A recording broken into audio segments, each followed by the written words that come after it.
When it comes to towing, seeing is believing. That's why Chevy Truck's advanced camera technology offers up to 8 available cameras for 14 unique views, so you can focus on the view that really matters. Chevrolet, together let's drive. Learn more about Chevy Trucks at Chevy.com. Safety or driver assistance features are no substitute for the driver's responsibility to operate the vehicle in a safe manner. Read the vehicle owner's manual for important feature limitations and information. Ryan Reynolds here for, I guess, my 100th Mint commercial. No, don't. I mean, honestly, when I started this, I thought I only have to do like 4 of these. I mean, it's unlimited premium wireless for $15 a month. How are there still people paying 2 or 3 times that much? I'm sorry, I shouldn't be victim blaming here. Give it a try at mintmobile.com/save. Whenever you're ready. $45 upfront payment equivalent to $15 per month. New customers on first 3-month plan only. Taxes and fees extra. Speed slower above 40 gigabytes. See details. This episode is brought to you by Allstate. Some people just know they could save hundreds on car insurance by checking Allstate first. Like, to check you have the tickets in your wallet first before you drive 2 hours to the big game. Seriously, you had one job. Now the closest you'll get to the 50-yard line is parking lot D. Yeah, checking first is smart. So check Allstate first for a quote that could save you hundreds. You're in good hands with Allstate. Savings vary. Terms apply. Allstate Fire and Casualty Insurance Company and Affiliates. Northbrook, Illinois.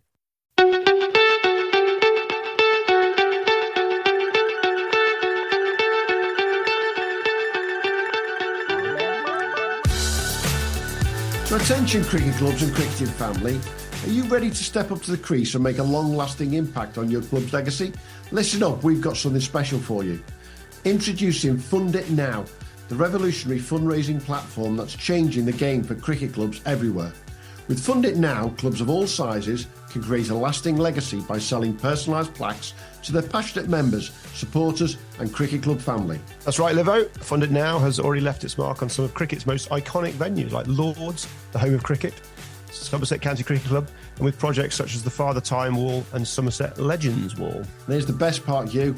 There are absolutely no upfront costs. Fundraising has never been more simple or accessible. Imagine walking around your club's ground or up to the pavilion and seeing a bespoke wall of dedication, celebrating the history of your club and supporting its future with every plaque. It's like your club's very own shrine to the sport we all love. And getting involved couldn't be easier. Simply visit Fund It Now's website at funditnow.co.uk to get started today, or drop them an email at info@funditnow.co.uk to learn more. It's time to rally your supporters and start raising money like never before. And don't forget to tell them you heard it from us at the Premier League Cricket Show. So what are you waiting for? Join the ranks of clubs and grounds like Somerset County Cricket Club and Lords and make your mark on cricket history. Visit Fund It Now today and start building your fundraising platform. That's funditnow.co.uk. Fund It Now, where passion meets purpose at your cricket club, and begin creating your own legacy.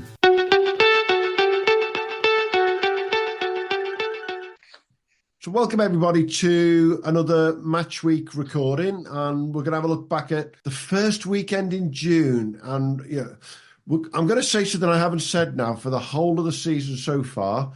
Hugh, we had decent weather, mate.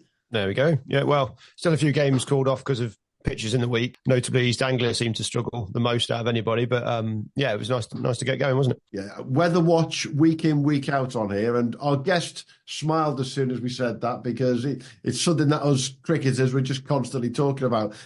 Our guest today, he did get to play on Saturday, and he had a day off yesterday because Buckinghamshire had a day off in the NCCA. And our guest from High Wycombe is Connor Haddow. How are you doing, mate? I'm good, mate. Yourself? How are you guys? Yeah, good.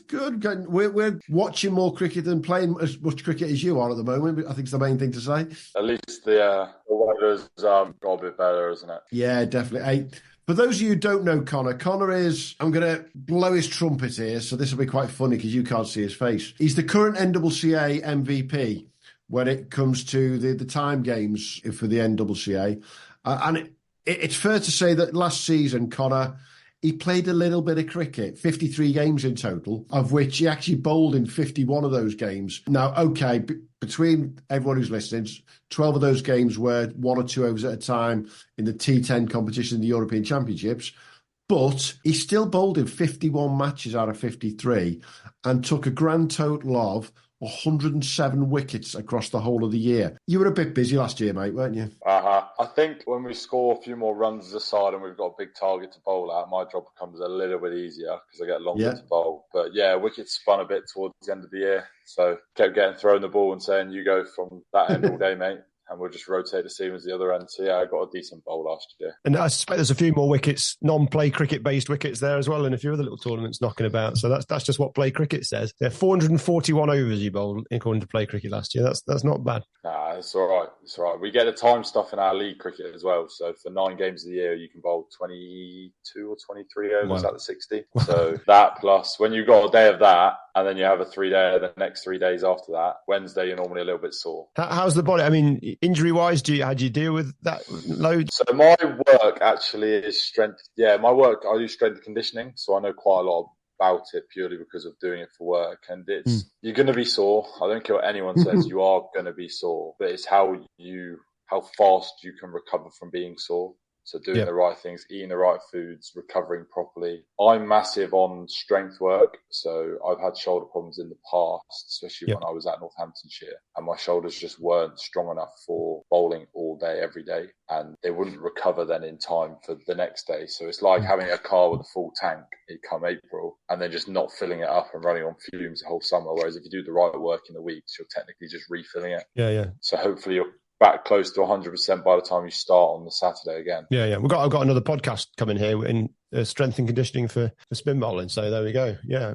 And I think that's the perfect way to ask you about what looks like your new venture with the Spin Academy, mate. Yeah. So I did, once I've come back from Australia, I did strength and conditioning for all sports, and it wasn't very fulfilling. It was, and in my head I was like, why am I not helping me when I was 19 or 18? So I really went on heavy on the spin coach, spin S&C stuff. And then we've had Max Utley join us at my club, and funny enough, he started playing for Bucks as well. So he was at Berkshire before. And me and him got on really well, and he wanted to get out of the current job he was in. So we started the Spin Factory. So we're doing a camp in summer, and it's not going to be a typical cricket club camp where it's almost, I don't want to put any downers on some of it, but some of it to the really young ages is almost like babysitting to a point. We're only taking a certain amount of people in from the ages of 15 to 19, and we're going to have me and Max going to be doing bowling. One of the lad who does some work with me already, who's the Bucks S&C, will be doing the S&C, and then we'll have a specific fielding coach as well, with the goal that they'll lead better athletes as well as spinners. Yeah. I mean, that's the sort of age, the 15 up, the people are transitioning into spin. Seamers maybe dropping out, becoming a spin, particularly obviously left arm orthodox and off spin.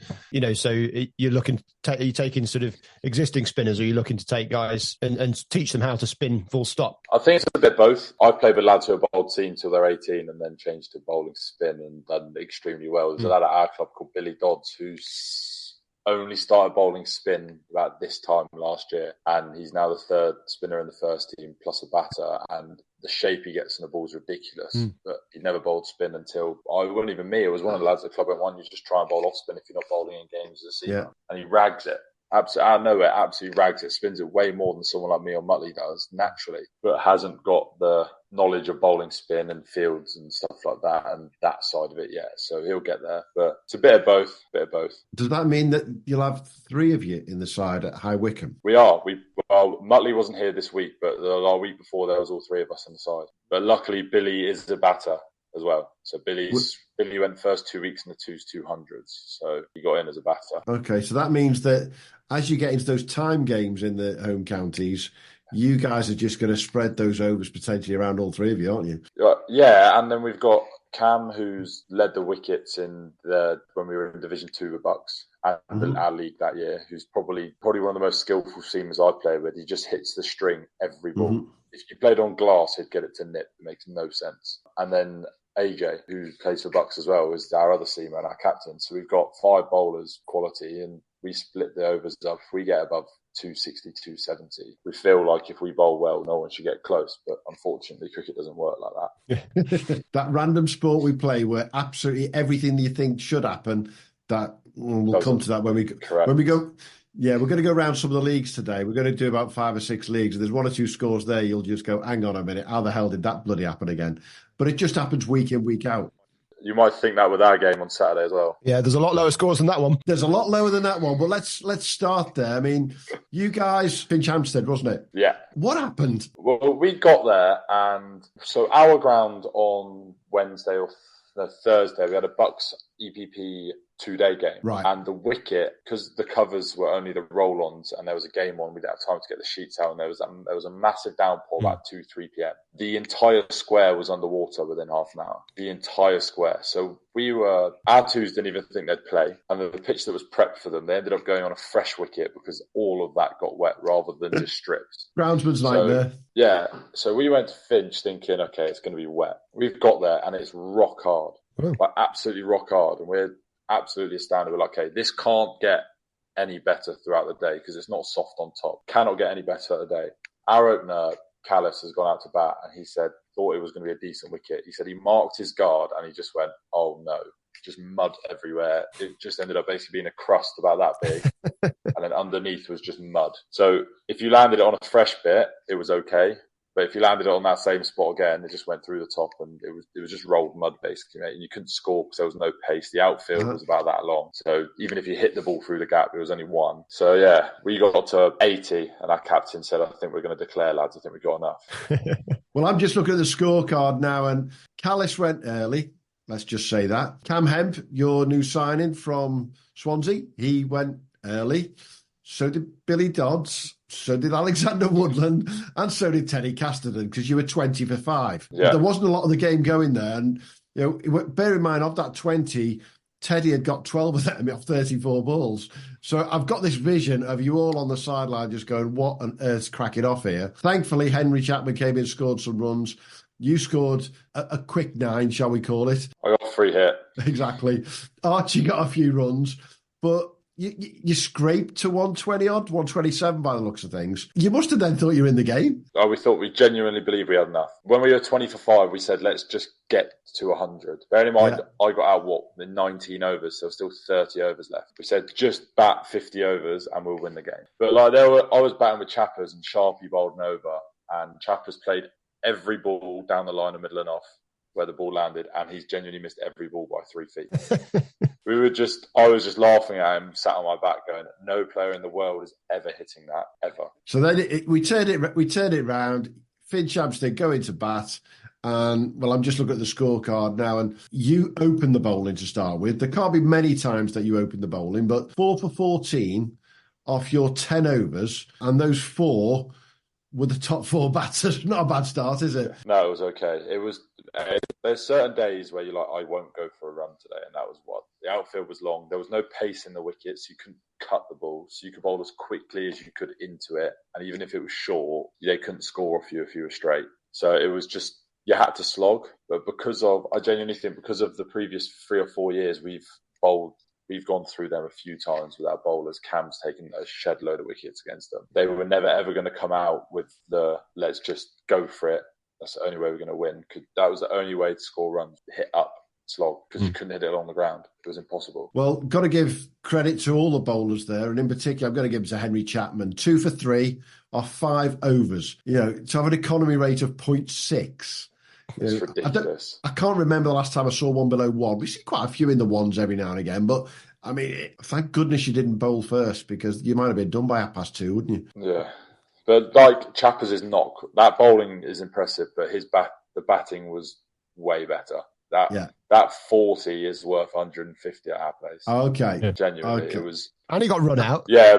Archie stitched him. Yes, no, sorry. The one day of the year, that's the one way you didn't think you'd possibly be able to get out. And it happened. So did you come away from that game then with a little bit of, got away with that one, boys? We'll take those points. Thank you very much. I don't know, because I'm always blindly confident. I always think we're going to roll through a side with our bowling attack. And I say it every week. And I said to the boys, we went out at 3, I think. And I said, lads, 4:30, we're going to be off this field. Then we bowled out for 60 and we can go back to our place and have a beer. And everyone looked at me like, you say that every week. Dead on 4:30, we walked off, but it was 37 rather than 59. Yeah. What time were you back at your place for a beer? 6. It's about 45 minutes away. So by the time we showered and had a chat and everything, 6 o'clock. Very nice. The twos were still playing, so we got to watch them win. Which is always a nice thing, isn't it? Definitely. Yeah. We'll come back to the home counties in a bit. Should we have a look at the Northants League? Hugh, and get through one of these leagues that we want to have a look at each week. And we haven't looked at Northants for a while, but what's been going on there, mate?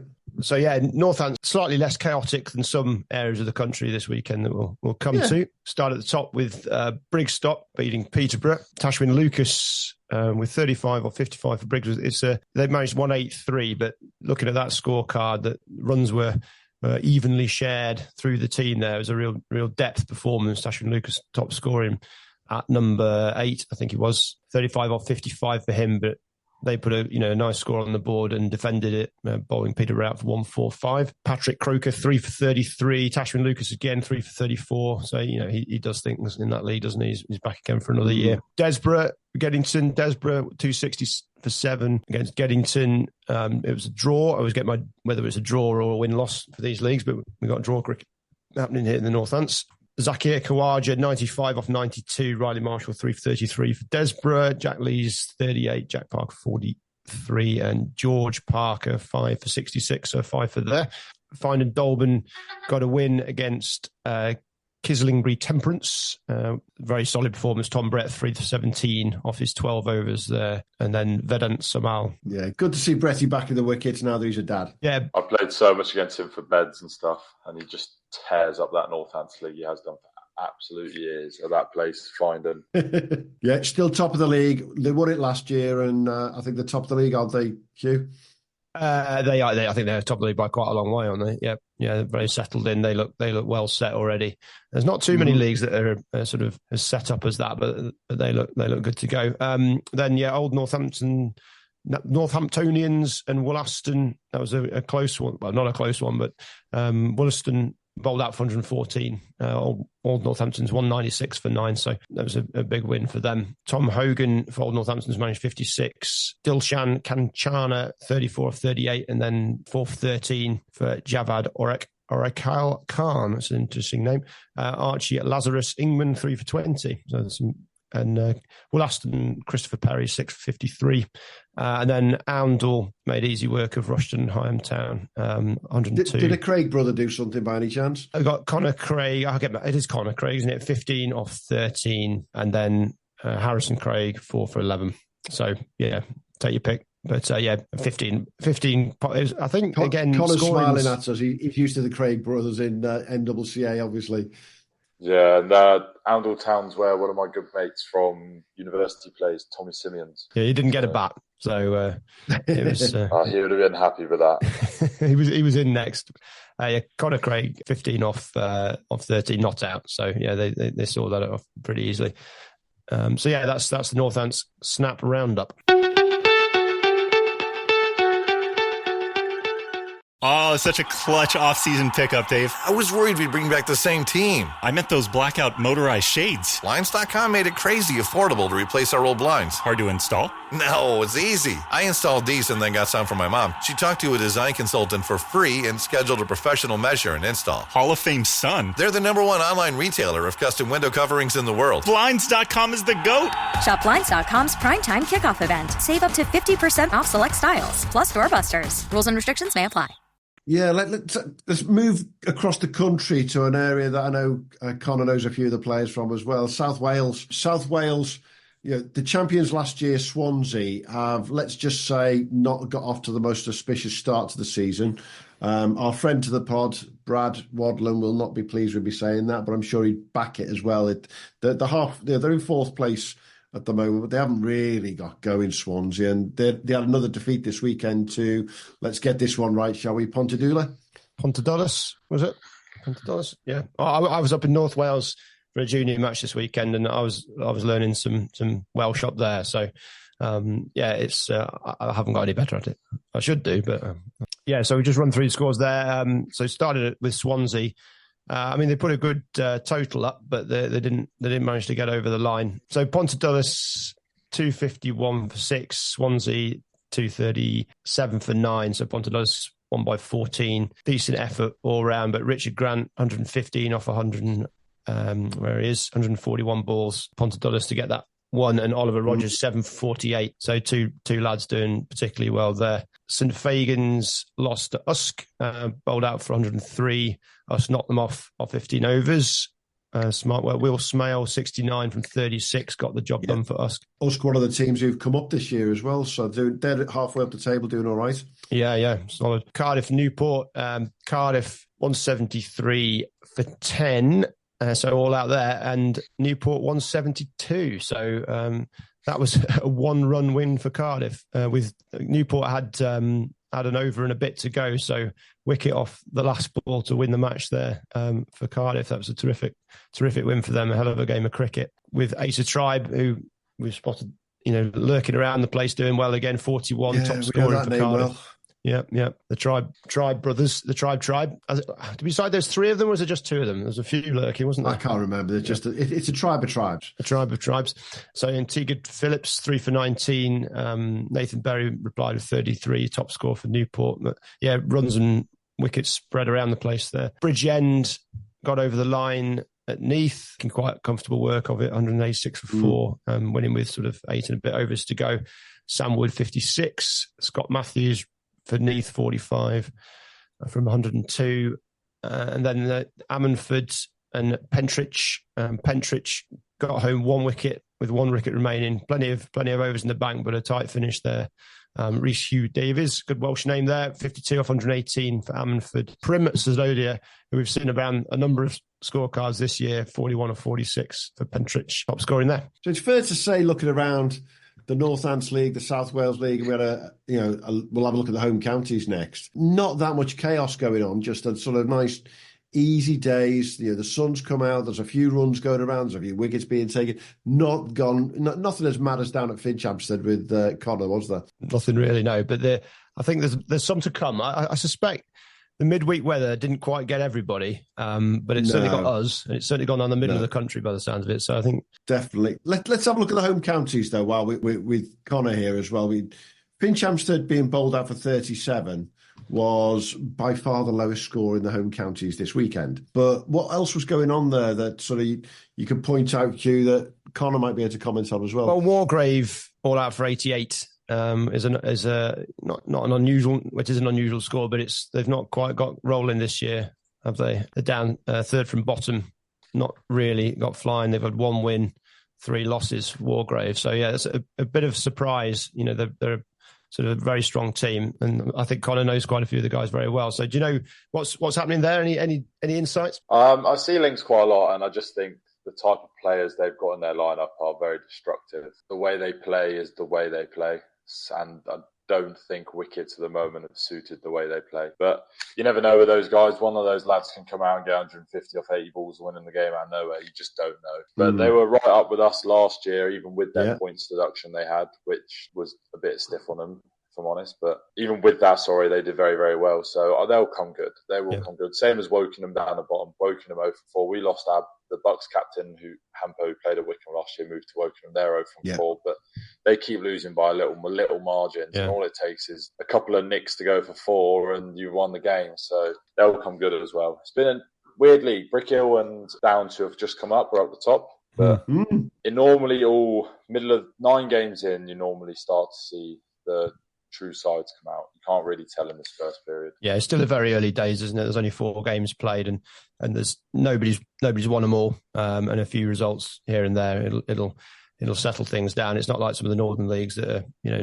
7-8 games in already. So it's still early days. Yeah. So talking of Wokingham, I think me and Hugh had a bit of a chat earlier. That was one of the closest games of the weekend in the home counties, wasn't it, Hugh? Yeah, it was a real interesting one. Wokingham ended up on 179, chasing 183. Great Brickhill were 9 down as well. A real tight finish in the game with, I think I counted something like about 8 required off the last over, something along those lines, probably in 7 or 8 to win off the last over. And then I'm going to get pronounce the name correctly here, Navin Kavikara, who's Great Brickhill's overseas, came on and he bowled the last 4 overs, I think, for 14. Took a wicket in the last over. So last over, ... wicket, ... and then, you need sort of 8 off 2, and they got 1 and 2 off the last 2 balls to defend that. So I think it was looking well set for Wokingham, and they just weren't able to get over the line. Just looking at the other scores, so that was, close one there. Wargrave had discussed 88 all out off 20 overs. Henley Datchett there's plenty of close games in this league this year. Henley bowled out for 160 in 46 overs, and Datchik got over the line, but with 10 overs left, but only 2 wickets in the bank. Obviously, the High Wycombe Finchley-Hampstead game we've heard about was rather chaotic. 37 all out there, quality win. And then Banbury and Ashton Round wasn't quite as close, but wickets tumbling. Ashton Round made it to 184 and Banbury 141. So with Ashton Round won by 43, but lots and lots of wickets flying around in the league this weekend. Aston Round's a bit of a surprise being top of the league? No, they're very good side at home. They're very, very well. They won the league 2 years ago. I remember going to their place last day of the year and 7 teams could win the league that day. So it was very close that year. They did very, very well, but they'll always be there and about. So they've got a good side. They've got bowlers who hit the stumps every ball, 4 or 5 decent sticks, and they play very, very well at home. If you do that, you're normally all right. But every team in our league's got stronger this year. Every single team's got stronger from last year, and it's showed that everyone's lost. Like, we lost to Brick Hill, who have just come up, which most people would say they didn't see coming. Brick Hill played very, very good cricket that day and probably deserved to win. And we've then beat Wargrave, who were second last year. Then they've beat Wokingham, who were the strongest side player for player, according to some people. And then Wokingham ended up 0 from 4 when they've got probably one of the best sides in the league. It's been ridiculous, but that's cricket, isn't it? Well, nobody's really getting the big scores. I mean, just looking down this week, the top score there, Shan Khan, 66 for Wokingham. I think that's the top score in the league. In the weekend just gone, Josh Smith, 62. So there's not many big scores. But I mean, the wickets are getting shared around as well. It's just, as with a lot of the early season stuff, it's been hard to score, and that's affecting people's games and making the games possibly a bit more of a lottery than they would otherwise be. Yeah. There's certain grounds you go to and it's potluck whether you're going to score runs or not. But then there's other grounds you go to as a bowler and you're licking your lips, but you play at our place and it's like, if I bowl poorly, I'm going to go at 6-7 and over because the outfield's rapid and it's flat. So a bit of both. Well, we will wish our friend of the pod, Mr. Andy Rishton, well at Buckingham, because they haven't had the best start, have they? And he's not had the best start himself either so far. So I think the sooner they come good, the better for the league, because that's the only team that's sort of just dropping it behind a bit at the moment, isn't it? Yeah, they beat us in pre-season though. Rish got 50 off 19 balls or something to get him to score, and we ended up, I was the last wicket to go down, needing 4 to win. So off the last ball. So they beat us earlier in the year. So I don't think they're a million miles off. Yeah, not they've been hammered one game. Definitely. They are there or thereabouts. Right. We've done 3 leagues there, Hugh. You know what time it is now. It's time to introduce our weekly guest who also joins us week in, week out. He's sat there now, probably with a bit of a smug look on his face, because this time he can give me some grief for giving him the wrong link to jump on the pod. Did you win your games last weekend, by the way, Matt? We didn't know, Ian. We didn't know. Lost Saturday and also lost Sunday. So we'll just draw a straight line under that. We will do. So welcome back to the pod for the Cricket Performance of the Week. Matt Taff, how are you doing, Matt? Very well, mate. Yourself? Yeah, apologies I gave you that wrong link. It's these things, technology and all that.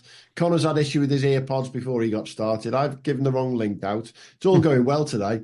Really is. I've got everything under control for once. We're not going to even go there, are we, Matt? Not in the slightest. Hey, it's fair to say the sun was shining, the runs were starting to run, the bowlers were starting to get some wickets. Tell us what's been happening in the Cricket stable over the weekend. Who's been killing it for you guys or with the batters? Yeah, so the runs have run this weekend, and they've run very quickly. So starting off, leading the way for us, we've had Avishka Thirindu. He's gone 129 not out of 96 balls for Braithwaite Heath. He's a 22-year-old Sri Lankan that is flying through the ranks over there. So he's definitely one to look out for the future as well. Shreyans Ghosh, he's gone 54 on Saturday and then whacked 123 not out of 80 for Hatherley. Cam Fletcher, again, in the runs for New Farnley. We'll probably speak about Cam. I was there. Probably speak about Cam for the majority of the summer.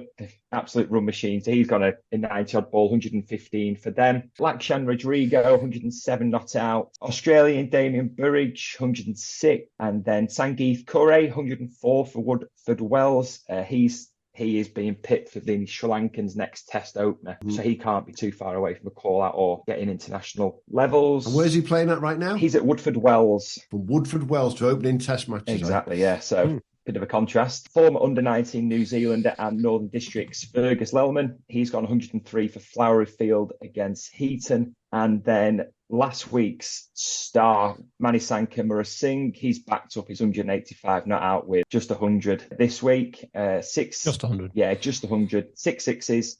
Takes him to 36 sixes for the season in 6 games. He only hit 27 last year, so dread to think how many he's going to go come September. He's started the season well, I think, hasn't he, to say the least? I watched a couple of his clips on Progbox on Saturday, and they were going all everywhere. So I hate to tell you this though, mate. We're gonna absolutely raise the stakes when it comes to who's going to be the top batter of the week. Who you got, Hugh?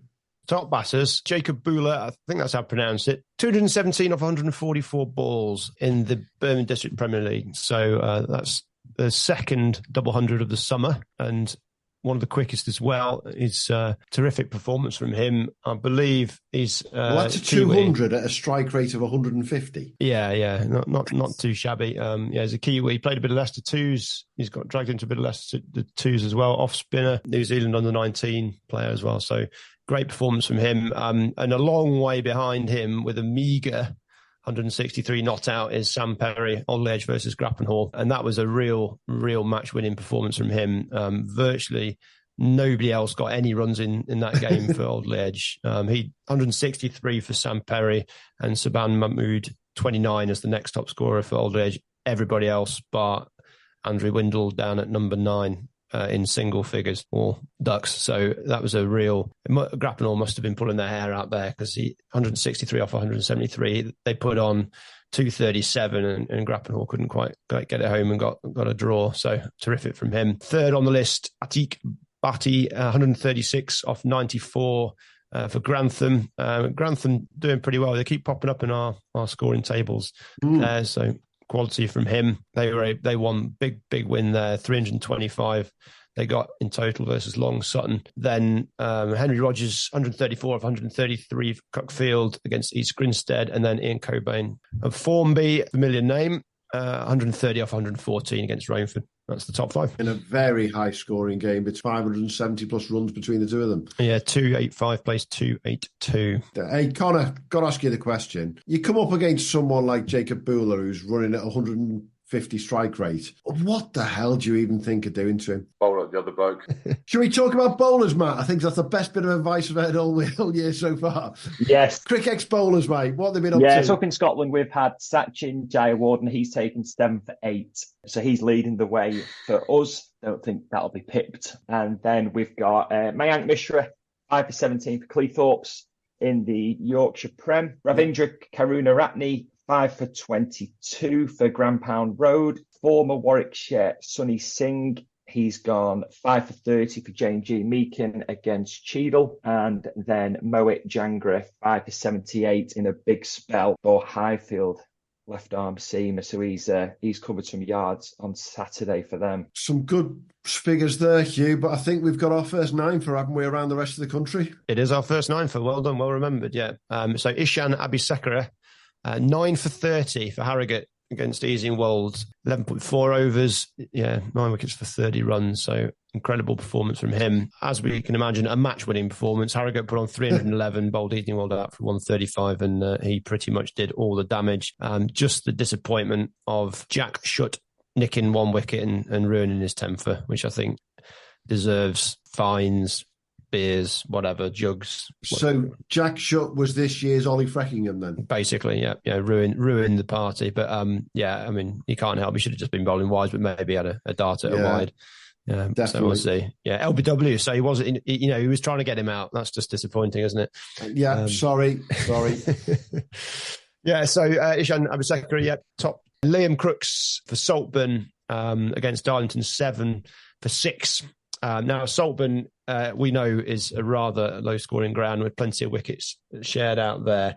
The unusual thing is to see Jack Armand not get the 7 wickets. It's his opening partner there, left armer Liam Crooks. So 7 for 6, doing the business for Saltburn in what it always seems to be a low-scoring ground. I think I calculated it was the lowest scoring. They were the lowest scoring champions either last year or the year before. Yeah, I think they're just the way they set things up there. Saltburn bowled Darlington out for 45 and got home 6 down. So that shows you that it was an interesting game there. 7 for 12, Oliver Lavis, right arm seamer for Burbage and East Royal Wiltshire against Lansdowne. 7 for 14, Patrick Allen for Lee against Wigan. And then Oliver Rogers, I think we've touched on him already, 7 for 48 for Pontedullis against Swansea. That's the top 5 on all the 7-fers. So, as always, we'll put 4 of them onto our Twitter feed this week to come up with the Crickex performance of the week across the ECB Premier Leagues.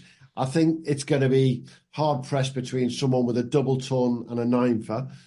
There's a couple of good all-rounders there that will potentially go on there as well, but it'll be interesting to go. But I think the season started now, Matt, hasn't it? Yeah, well into it now. Really batter to finding the feet and bowls in the areas. So sure we'll be talking about some high scores and some. So I'll say 9 for Trump's a double 100. What do you think?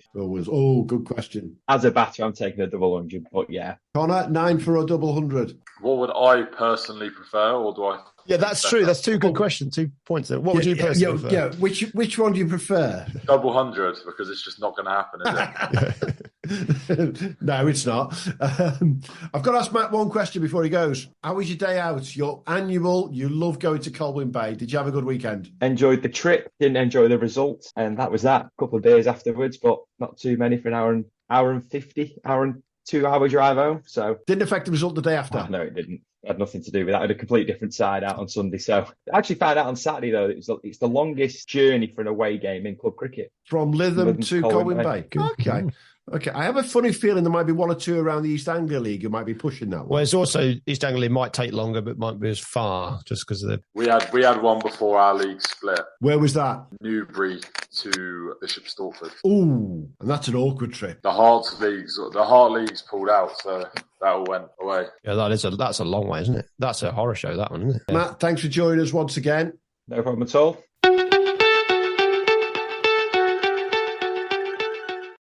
Connor, question for you on bowling. I mean, we talked about the phenomenal amount of wickets that you've taken over the years, and your last year 107 wickets. I'm gonna strange question. Is there a slight disappointment, how many 5-wicket hauls you've taken? You're someone who, for me, accumulates wickets year in, year out, but do you feel as though you should have had more?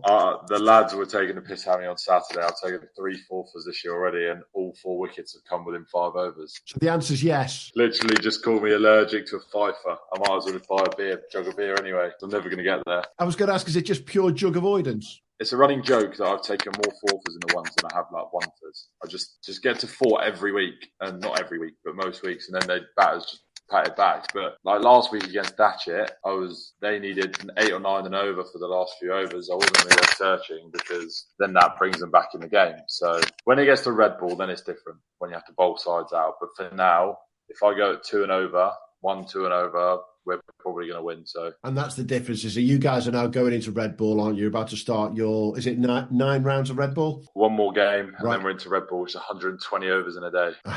And you'll be bowling 25, 26 overs of that probably. Probably, unless it's wet and green. Then you'll throw it to Cam. With the way we're going, it probably will be. Yeah, it'll just be Cam, AJ and Chappers.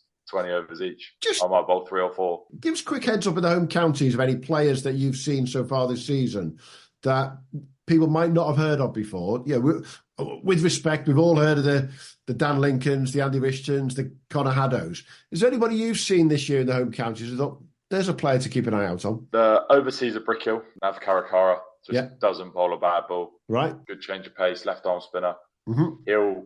He'll be up there for the wickets, mate, especially at that place. Yeah. That place spins. Obviously, Ross has just come into the league. He signed for Henley this year. Ross Richardson from Bucks. He'll have a couple of big ones, I reckon, when the wickets get a bit better, especially at Henley, because that's a small ground. What about the other guy who's come into the league, into your club? Will he have a big one? Oh, yeah, the one I nicked from Swansea. Yeah. Is that known as the Cartimer signing? Yeah, it literally happened out there. We shared rooms in Spain, so I think that's the only reason he's with us. Yeah, he could be one. Against Datchet last week, Wardy got him out on a Sunday playing against Oxfordshire for Bucks. And Wardy was going to open the bowling in the Datchet game. And Hempy said, he ain't getting me twice defending it. And he was just planting it everywhere. But he could have a couple of big ones if he starts using the thing that's on his shoulders.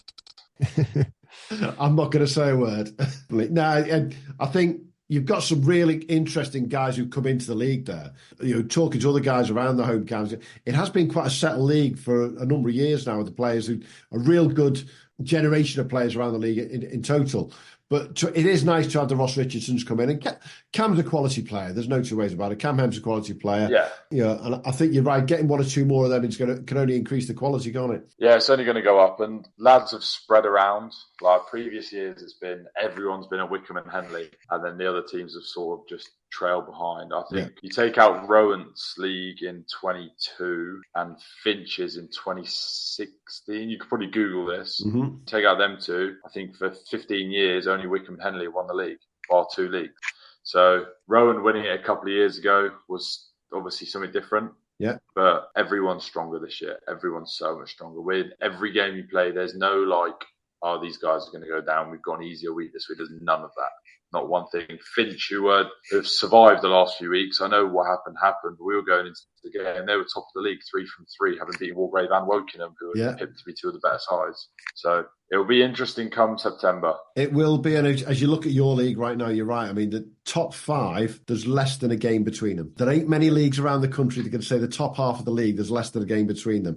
That's going to make it a really interesting June, July, August, as we get into that red ball in particular, isn't it? Because all your squads are built slightly differently. Yeah, you've got sides that are built to grind teams and win. So probably no real pace, no real, how do I say this, X-factor bowler. But they all hit the stumps every ball on wickets. They're a little bit up and down. And then they've got 4 or 5 lads who just grind 400 runs every year. There won't be a lad that scores 1,000, but they'll all be there or thereabouts. Mm-hmm. And they're really hard to beat away from home, especially in the red ball. But the red ball throws so many banana skins, mate. There's things where you absolutely dominate and you come out with 15 points.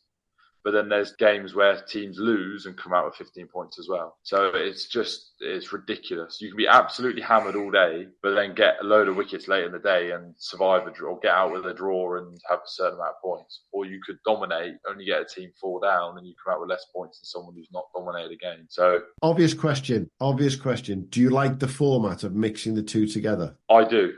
Personally, I do, because otherwise, back in the day when it was all long format, you could have 2 bowlers and win the league. Now you have to have a team. You have to have a team. It's impossible if you don't, because lads will sit on 2 bowlers and then score off the other 30. But I don't like the point system. I don't like how you can lose a game and get more than someone who's drawn a game. Be in my bonnet, week in, week out, point systems around the country. I swear they've been made up as they've gone along. The weirdest one in our league, if you lose, the weirdest one in our league 2 years ago. So I'm not taking anything away from Aston Rowan. They beat us once and we drew the other one that year. But that year, if you lost the toss and were bowling first, you got double bowling points. It's ridiculous. So if you won the toss and batted, the other team got extra bowling points, and then you got double bowling points in the second innings. So you're basically being penalised for winning the toss, and because what they wanted to do was make sure lads weren't producing wet ones and bowling first. Which we can see that theory.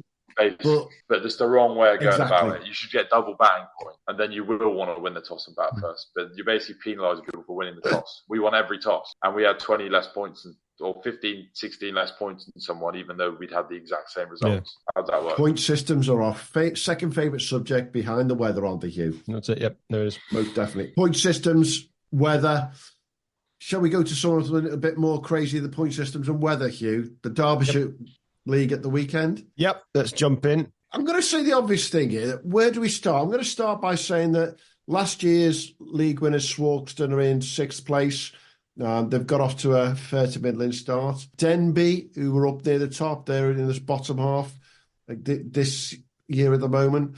Belford Meadows and Sawley, who came up, both started reasonably well, but bit in and out. And then last weekend happened. Where do you want to start? Do you want to start with Ockbrook and Borrowash, or do you want to start with Ralston? Let's start with Ralston, just from a ordering scores, numbers ascending thing, with Rolleston putting up 131. Sawley, a few people maybe thought they were in the game there, and then 14 all out. So that's the end of that. But I suspect they maybe went back to maybe they scored home. Yeah, so 14 all out, with Alex Brown taking 5 for 5 and Graham Dent 5 for 6. I'm a little bit gobsmacked because we know the lads at Sawley quite well, and Jimmy Lawton was a guest on this pod a few weeks ago, I won't tell you what he said on text on Saturday night when I asked him what went on. But, to be fair to them, extras were the highest scorer, so well done, extras. And Josh Glover, the captain, did retweet at the weekend to say, hey, we'll do anything for publicity, lads.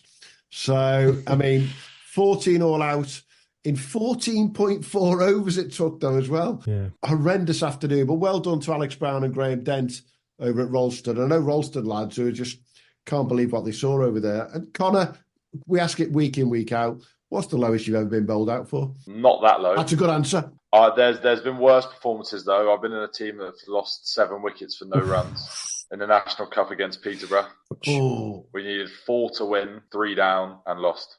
That's probably worse, yeah. Oh, I know what Hugh and I are both thinking. I know what Hugh and I are way thinking. Way worse, because you think you're going to win. Everyone's packing their kit bags. Oh, yeah, we've won. And then all of a sudden, umpires' fingers go up everywhere, and there's 60 blokes watching the game at Peterborough who have not said a word all day. They get into early. We have this vision of Benny Hill music, camera in the changing room, pads, gloves being thrown left, right, and centre. Panic. Utter chaos, to say the least. Oh, it's horrible. Did you score any amongst them? No, I was. To make it worse, our captain was on 92 not out. On strike. I hit one up in the air. Was this before Peterborough were streaming it? Yeah, before. It was on BBC Sport.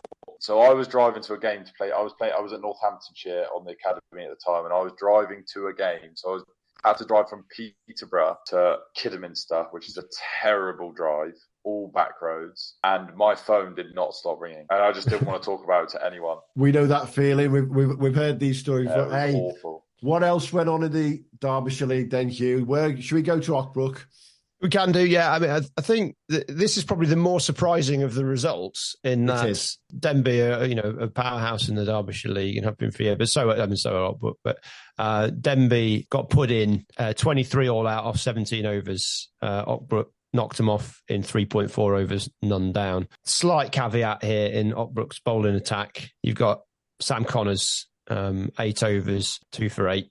And then Shamar Holder, who has been fantastic this year, opening bowling, 6 for 15. And did Dustin not even get a bowl there? No, I'm not even sure he was playing, was he?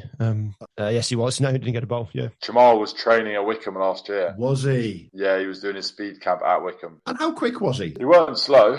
I don't think he was trying, though. I don't think he was putting his back into it. But yeah, him and Sam, I played against Sam as well, who's obviously playing, he's at Derby. Them two, and then you say Dusty, as in Dusty Melton, playing in the same side. Yeah, I've got no interest in batting, especially if it's wet and green. No interest in batting against them boys. We think that the Shamar Holder, Sam Connors, Dustin Melton trio could be possibly the single best attack in Premier League cricket around the country.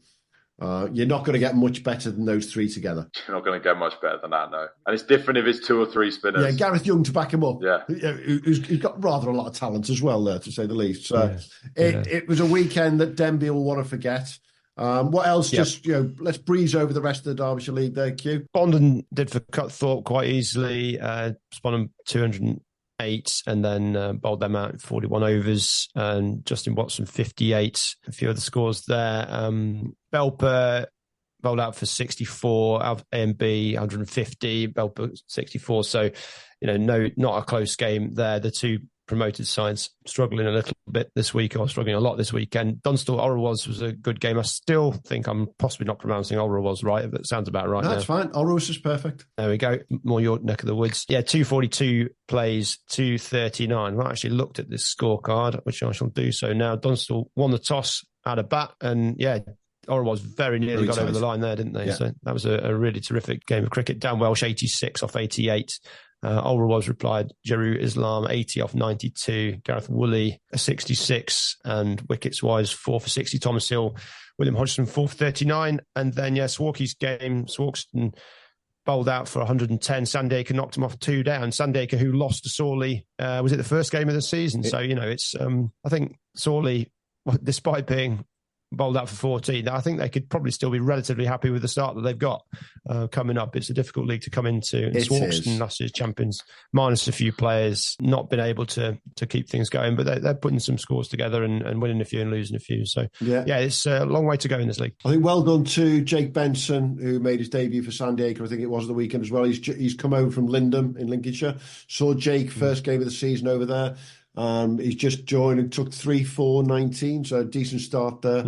And just a word of warning for the next weekend, because I think, if I'm right in saying, Sawley have got to play Ockbrook next weekend. So could you think of anything worse than having been bowled out for 14 and then have to go up to play against Mr. Connors, Mr. Shamar Holder and Dusty Melton? I might see what I'm doing on Saturday, just to see. Might not be long.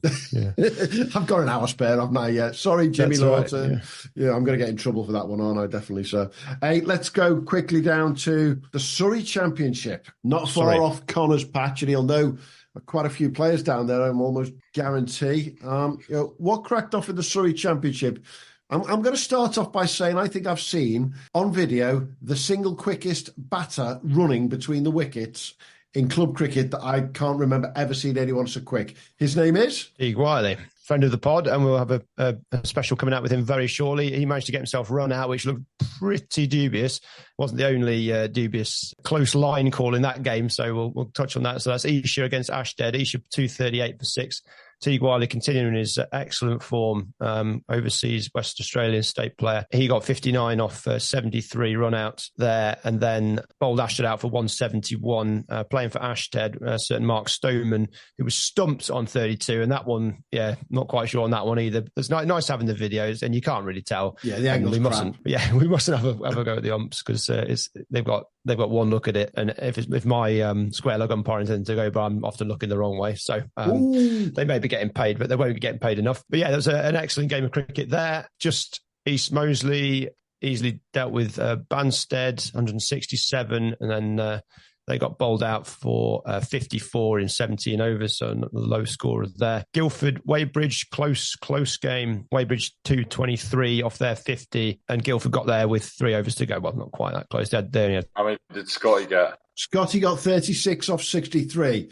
I think he was too tired after his T10 exploits the day before, where he decided to whack the ball further than anybody in Rains Park. So by his standards, 36 off... I think Hempy gave it a good go as well. Yeah, but no one was like Troy Johnson. No one. He struck the ball quite cleanly. Just a wee bit. I think he was caught a little bit on the back foot by our tactics of left arm spin over the wicket, which just slowed him down enough for us to get home. The player to pick out in the Guildford Weybridge game, Jonathan Merlo, is an overseas West Victorian player, 104 and 3 wickets as well. 2 for 36 as well. So a great contribution from him.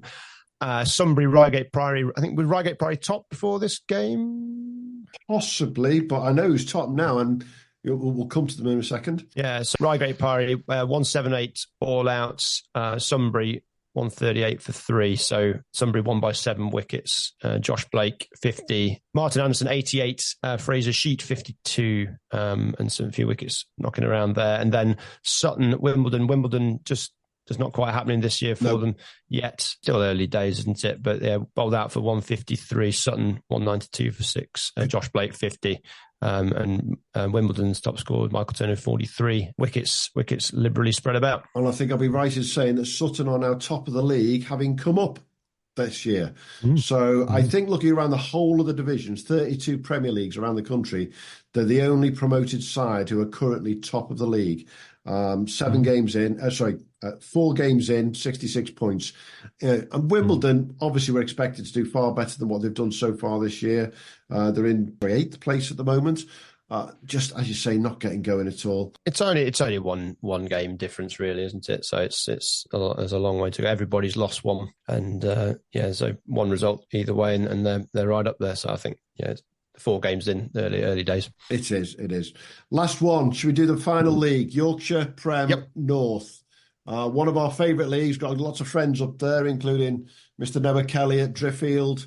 Got Finchy up at Woodhouse Grange, who I'm going to start with that result. I've got to start with that one. Castleford, top of the league, last year's champions, beaten by Woodhouse Grange and relatively comfortable in the end. Woodhouse Grange 245, and then dealt with Castleford, who got 200. So Harry Gamble 116 of 149 doing the business for Woodhouse Grange, and Castleford spreading the runs around, but nobody really able to make a big contribution there. Jumping into York, who looked very, very strong. 163-5, dealing with Scarborough, who got 160 all out. So Braden Shaper, again, he's a phenomenal player, 65, just seems to put the runs up every week. Brent, 3 for 27 in the bowling. And then jumping into Sheriff Hutton Bridge, easily dealt with Stamford. Stamford bowled out for 127, and Sheriff Hutton Bridge got them 2 down off 29 overs. Will Benson, 40 off 61, not out.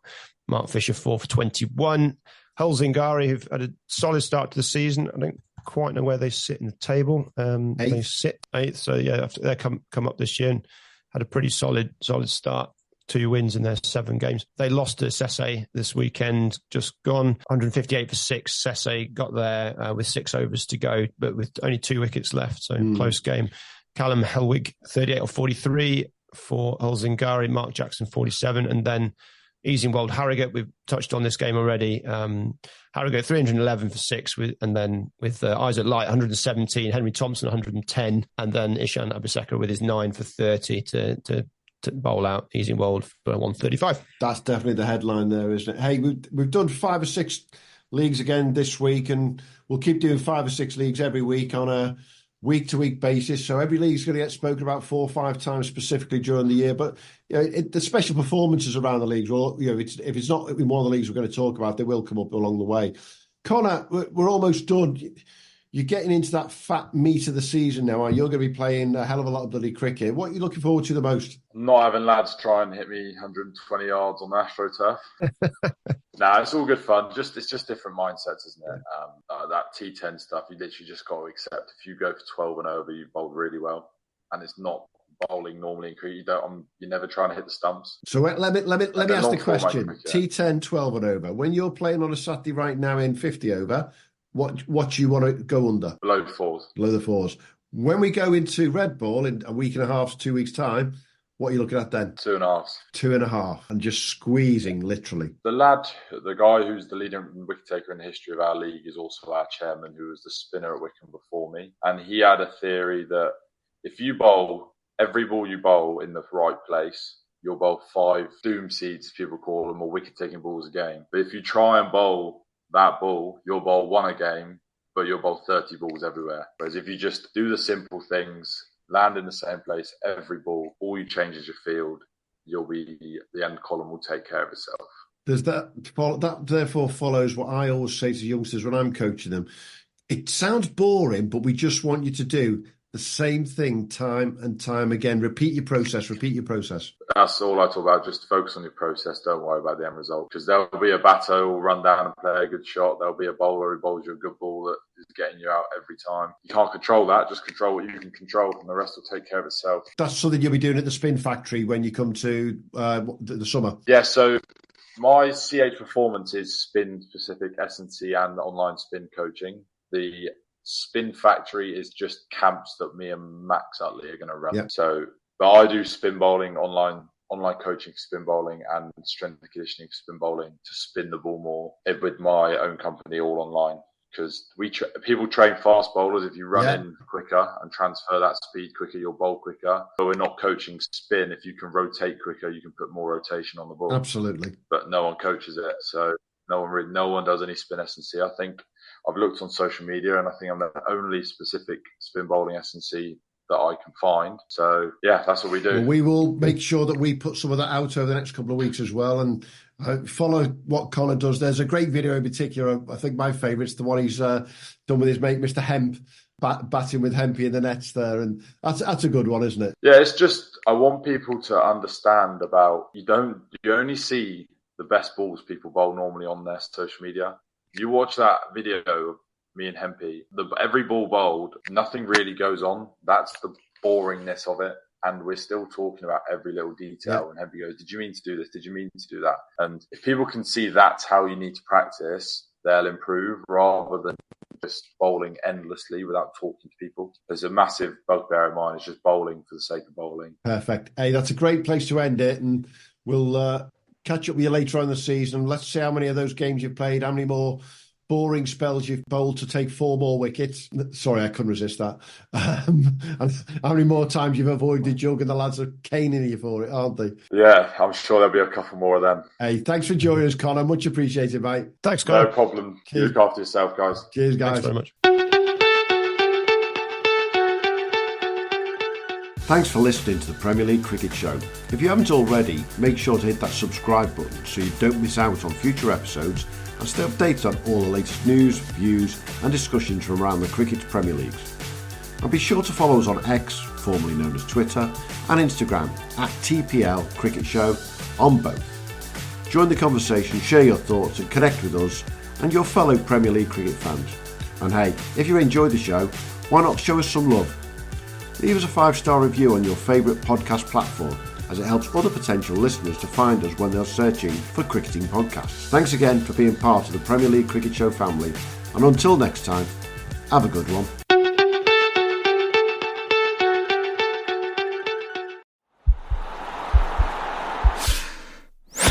This podcast is part of the Sports Social Podcast Network.